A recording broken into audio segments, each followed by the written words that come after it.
Item ಯಾವುದೇ ಇರಲಿ try ಮಾಡಿ ಆಚಿ ಚಿಕನ್ ಮಸಾಲಾ. ಪಂಚರಾಜ್ಯಗಳ ಚುನಾವಣೆ ಅನೌನ್ಸ್ ಆಗ್ತಾ ಇದ್ದಂತೆ ಬಿಜೆಪಿ ಫುಲ್ ಆಕ್ಟಿವ್ ಆಗಿದೆ. ಪಶ್ಚಿಮ ಬಂಗಾಳ ವಿಧಾನಸಭಾ ಚುನಾವಣಾ 144 ಅಭ್ಯರ್ಥಿಗಳ ತನ್ನ ಮೊದಲ ಪಟ್ಟಿಯನ್ನ ಬಿಜೆಪಿ ರಿಲೀಸ್ ಮಾಡಿದೆ. ಭವಾನಿಪುರ ಕ್ಷೇತ್ರವನ್ನ ಮುಖ್ಯಮಂತ್ರಿ ಮಮತಾ ಬ್ಯಾನರ್ಜಿ ಪ್ರತಿನಿಧಿಸ್ತಾ ಇದ್ದು, ಈ ಕ್ಷೇತ್ರದಿಂದ ಸುವೇಂದು ಅಧಿಕಾರಿಯನ್ನ ಬಿಜೆಪಿ ಕಣಕ್ಕಿಳಿಸಿದೆ. ಏಪ್ರಿಲ್ 9ರಂದು ನಡೆಯಲಿರುವ ಕೇರಳ ವಿಧಾನಸಭಾ ಚುನಾವಣೆಗೂ ಬಿಜೆಪಿಯು 47 ಅಭ್ಯರ್ಥಿಗಳ ಪ್ರಥಮ ಪಟ್ಟಿಯನ್ನ ಬಿಡುಗಡೆ ಮಾಡಿದೆ.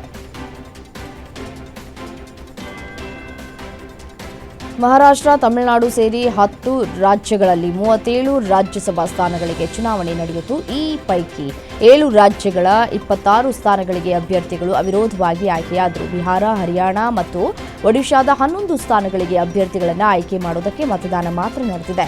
234 ಸದಸ್ಯ ಬಲದ ರಾಜ್ಯಸಭೆಯಲ್ಲಿ ಎನ್ಡಿಎ ಒಕ್ಕೂಟ 134 ಸದಸ್ಯರನ್ನ ಹೊಂದಿದೆ. ಎನ್ಡಿಎ ಮೈತ್ರಿಕೂಟದ ಬಳಿ 80 ಸದಸ್ಯ ಬಲ ಇದೆ.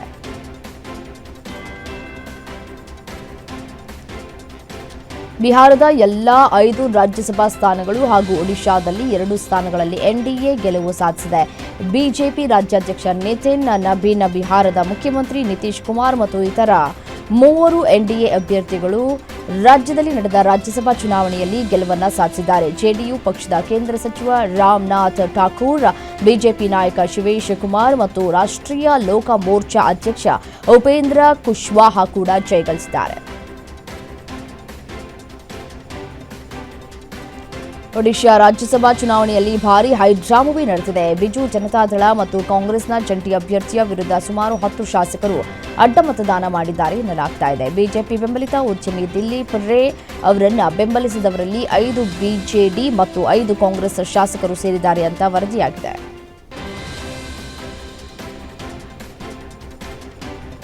ಹದಿಮೂರು ವರ್ಷಗಳಿಂದ ಕೋಮಾದಲ್ಲಿ ಇದ್ದಂತಹ ಹರೀಶ್ ರಾಣಾ ಅವರಿಗೆ ಕುಟುಂಬಸ್ಥರು ಭಾವನಾತ್ಮಕ ವಿದಾಯವನ್ನು ಹೇಳಿದ್ದಾರೆ. ಚಲನರಹಿತವಾಗಿ ಏಮ್ಸ್ ಆಸ್ಪತ್ರೆಯಲ್ಲಿ ಮಲಗಿದ್ದ ಅವರ ಬೆಡ್ ಸುತ್ತ ನಿಂತ ಕುಟುಂಬಸ್ಥರು, ನೀನು ಹೊರಡೋ ಸಮಯ, ಎಲ್ಲರನ್ನ ಕ್ಷಮಿಸು ಅಂತ ಮನವಿ ಮಾಡಿಕೊಂಡಿದ್ದಾರೆ. ರಾಣಾ ಅವರ ಕುಟುಂಬದವರು ಅವರೊಂದಿಗೆ ತಮ್ಮ ಕೊನೆಯ ಕ್ಷಣಗಳನ್ನು ಕಳೀತಾ ಇರುವಂತಹ ವಿಡಿಯೋ ಸಾಮಾಜಿಕ ಜಾಲತಾಣದಲ್ಲಿ ವೈರಲ್ ಇದೆ.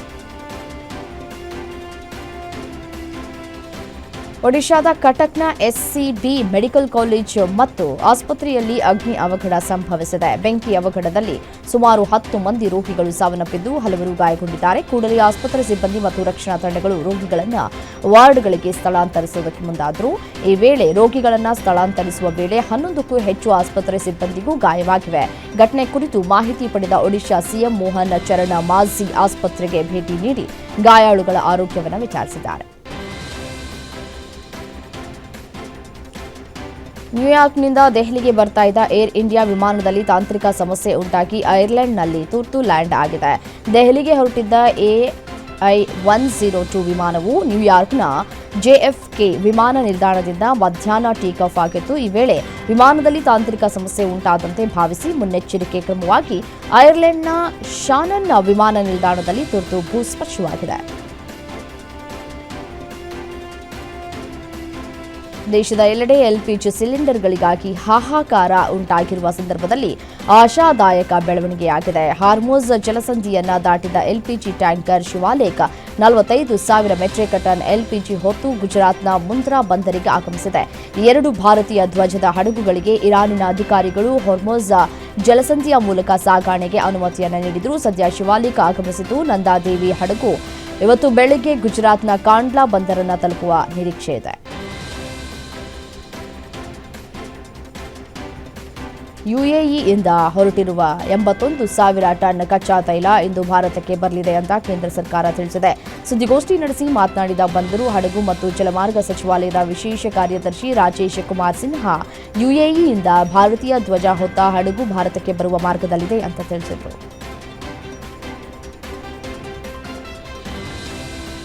ಅಮೆರಿಕ, ಇಸ್ರೇಲ್ ಮತ್ತು ಇರಾನ್ ನಡುವಿನ ಯುದ್ಧವು 3ನೇ ವಾರಕ್ಕೆ ಕಾಲಿಟ್ಟಿದೆ. ಈ ಮಧ್ಯೆ ಇರಾನ್ ಹೊಸ ಸರ್ವೋಚ್ಚ ನಾಯಕ ಮೊಸ್ತಫಾ ಖಮೇನಿ ರಷ್ಯಾದಲ್ಲಿ ಚಿಕಿತ್ಸೆ ಪಡಿತಾ ಇದ್ದಾರೆ ಎಂಬ ಸುದ್ದಿ ಪ್ರಕಟವಾಗಿದೆ. ಫೆಬ್ರವರಿ 28ರಂದು ಅಯತೊಲ್ಲಾ ಅಲಿ ಖಮೇನಿ ಬಾಂಬ್ ದಾಳಿಯಲ್ಲಿ ಮೃತಪಟ್ಟಿದ್ದರು. ಈ ದಾಳಿಯಲ್ಲಿ ಗಂಭೀರವಾಗಿ ಗಾಯಗೊಂಡಿದ್ದ ಪುತ್ರ ಮೊಸ್ತಫಾ ಖಮೇನಿ ಈಗ ಕೋಮಾಗೆ ಜಾರಿದ್ದಾರೆ ಎಂಬ ಸುದ್ದಿಗಳು ಹರಿದಾಡ್ತಿವೆ. ಆದರೆ ಈಗ ಅವರು ರಷ್ಯಾಗೆ ಹಾರಿದ್ದಾರೆ ಎನ್ನುವಂತಹ ವದಂತಿ ಹರಡಿದೆ.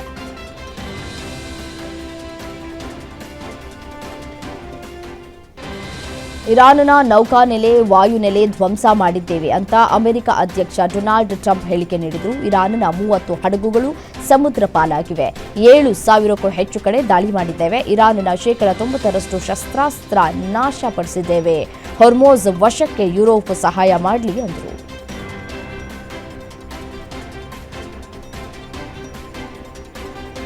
ತಮ್ಮ ಸಾವಿನ ವದಂತಿಗೆ ತೆರೆ ಎಳೆಯುವ ಪ್ರಕ್ರಿಯೆ ಭಾಗವಾಗಿ ನೆತನ್ಯಾಹು ಮತ್ತೊಂದು ವಿಡಿಯೋ ಬಿಡುಗಡೆ ಮಾಡಿದ್ದಾರೆ.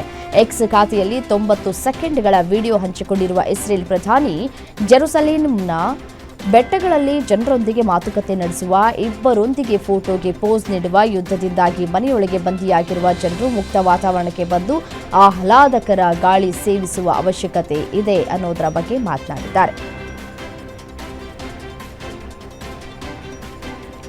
ಪಶ್ಚಿಮ ಏಷ್ಯಾದಲ್ಲಿ ಇರಾನ್ ವಿರುದ್ಧ ನಡೀತಾ ಇರುವ ಯುದ್ಧ 3ನೇ ವಾರಕ್ಕೆ ಕಾಲಿಟ್ಟಿದ್ದು, ಇಸ್ರೇಲ್ ಸರ್ಕಾರ ಮಿಲಿಟರಿ ಖರೀದಿಗಳಿಗೆ $827 ಮಿಲಿಯನ್ ಅಂದರೆ ಸುಮಾರು 7,656 ಕೋಟಿ ರೂಪಾಯಿ ಮೊತ್ತದ ತುರ್ತು ಬಜೆಟ್ ಹಂಚಿಕೆಗೆ ಅನುಮೋದನೆ ನೀಡಿದೆ.